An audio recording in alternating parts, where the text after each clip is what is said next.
Hello everyone, pleasure to be here. I'm Guilherme Fernandes from Newzoo, the destination for games market insights. Before we begin, let me just give you a quick rundown of the Newzoo services. First, there's the Newzoo platform, where you can find everything you may want to know about games. It's our one-stop shop, and it has all the information from our tracker products as well as our landmark reports. Then there's Consumer Insights, which we provide both syndicated and custom research, and with that you'll get a better understanding of consumer behavior surrounding games. And thirdly, Newzoo Consulting, where we work with both endemic and non-endemic brands in some of our biggest projects to help them define their game strategy. Moving on with the presentation, let me just give you a quick overview of what we're going to be covering today. To begin with, we'll have a quick analysis of the Thai games market in numbers, looking into the forecasts as well as some platform breakdowns. Then we'll analyze the Thai gamer, and thirdly, the most impactful trends in games nowadays. And to wrap up, just a quick summary of the key takeaways from my presentation. So let's start with the Thai games market in numbers. You can see that from 2017 to 2023, the Thai games market is going to represent about 20% of the overall Southeast Asian games market.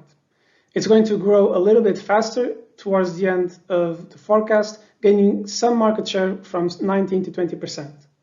These markets are growing quite rapidly, with the overall CAGR from 17 to 2023 around 20%. Looking specifically into the Thai games market, it's expected to generate $1.3 billion in revenue in 2021, representing a 21.6% year-on-year growth rate. 77% of these revenues will be generated by mobile, followed by PC at 17% and console at 6%. If you want to try to place Thailand within the Southeast Asian games market, we can also see that it's ranked number 4 in both online population, total players, and total players. However, because the market has a very high average revenue per paying user, it's actually number 2 in terms of games revenues in the region. Taking a look at how the platform segmentation is going to evolve over the years, we can see that mobile is going to be gaining market share. From 2017 to 2023, it's expected to go from 63% of the revenues to 81% of the total revenue being generated by this segment, if we combine tablets and smartphones. However, this is not to say that all the other segments are decreasing. The only one that's lowering in absolute value is actually PC browser, but that goes along with the overall games market trend to see a lot of the revenues generated by this segment to shift over to mobile. And 2.3% is actually not that much of a negative CAGR when we consider that the overall games market see this segment decreasing by double digits. And now that we have taken a look at some of the numbers for the market, let's dive into the Thai gamer. To begin with, let's take a look at demographics. 49% of Thai gamers are male, 51% are female. The largest age group is the 21 to 35 years old. If we want to take a look at their mobile gaming behavior, Thai gamers spend considerably more time and money on mobile games than their Southeast Asian counterparts as well as global gamers. 54% of global gamers do not spend any money on mobile, while that's only 39% for Thai gamers. Most of these shift towards the average spender category at 32%, while this is just 23% for the global games market. This serves to show why our pool that I mentioned before, the average revenue per paying user, is so much higher in Thailand than in other markets, especially when we consider mobile. In terms of favorite genres, Thai gamers tend to like shooter and adventure games quite a lot. These two genres are in the top 5 across all platforms. Another interesting fact is that, much like it happens in other Southeast Asian markets, the preferences of the Thai gamer are a mix of Eastern and Western tastes. Considering China, the Eastern representative, and the UK as the Western representative, we can see that in mobile, shooter, battle arena, and match are all in the top 3 for both Thailand and China, but then we have puzzle and match as the top preferences in the UK, which are also present in the Thailand top 5. Let's move on to the trends that are shaping the games market and also take a look at how they will impact Thailand in specific.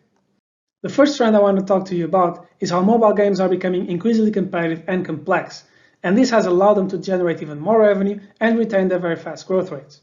It's especially important to consider this trend when analyzing markets such as Thailand, where mobile games already account for more than half the revenue, and it's one of the key reasons why we believe mobile gaming is going to continue gaining market share over the coming years. But why is this happening? Mobile hardware is much more sophisticated nowadays than in the past, and it's bringing the gap between the mobile gaming experience and the PC and console experience much closer. Secondly, the global internet infrastructure is improving, and this has allowed people on mobile devices to download bigger file sizes and also experience multiplayer titles. Thirdly, another reason for this is that mobile is also oftentimes the primary, if not the only, gaming platform for many people around the world. I've already explained how Thai gamers have such a big affinity to mobile gaming, as it's one of the many countries around the world that are mobile first. And lastly, platform agnosticism is also playing a role. Platform agnosticism means that people can play their game in any platform. And of course, cloud gaming is going to play a big role into this, as it allows people to play the same title in whichever device they own, be it their mobile devices, console, or PC.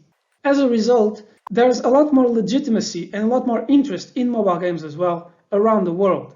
And we see this in more mobile games viewership, more mobile games influencers, and also a rise in esports and generally competitive mobile gaming. Interestingly enough, this whole trend started in Asia, but it's already coming to the West, as traditionally casual titles are adding increasing layers of complexity to their titles. The second trend I want to talk to you about is how cloud gaming and game subscriptions are going to be the new disruptors of the gaming business. Cloud gaming allows people to stream their games from remote servers onto whatever device they want to play them on. This makes it a lot easier for people to access premium games because then they no longer need to invest large amounts of money on expensive gaming hardware. On the other hand, game subscriptions provide vast libraries of content that people can play. And if you combine the two, then you have a very easy access to a variety of games on a variety of devices, making gaming easier and more accessible than ever.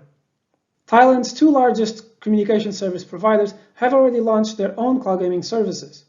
AIS partnered with Gameloft and Blacknut to launch its service that provides access to over 400 titles on PC, Mac, and Android. It also leverages AIS's new 5G technology and network. And this makes a lot of sense considering how vital the quality of the internet connection is for cloud gaming. It's natural to see 5G being used as in these situations, as the two mutually benefit each other. On the other hand, Truecaller partnered with Endstream, which is known for its vast library of retro titles. It also organizes daily and weekly challenges to keep people coming back and to provide an extra layer of engagement and social community onto their platform. The service is available since mid-January to all of True's OTT box users. And lastly, the third trend that I want to talk about to you today is a resurgence in VR gaming. While Thai gamers' preferences for mobile titles might mean that this won't have a big impact in Thailand in the near future, it's still worth to keep in mind.